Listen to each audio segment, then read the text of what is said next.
Hello guys and welcome back to the channel. In this video, I'm going to show you how you can create a glass effect in Canva. So let's get started.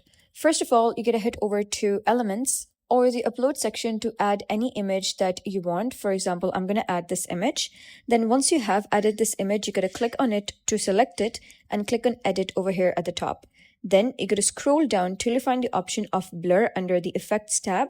Click on Blur and then you're going to click on Whole Image over here.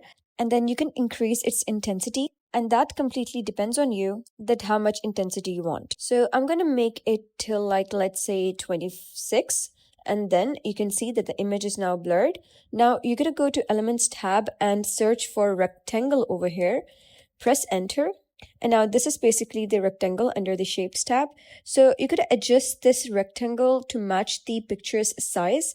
So I'm going to do it like this. And now you can see that default color is black.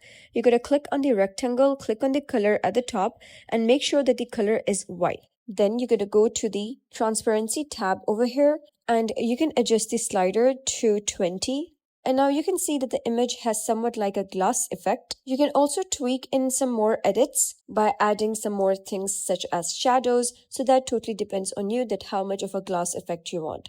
So that was basically how you can create a glass effect in Canva. If you found this guide helpful, please consider subscribing and leaving a like. It really helps me out, and I'll see you next time.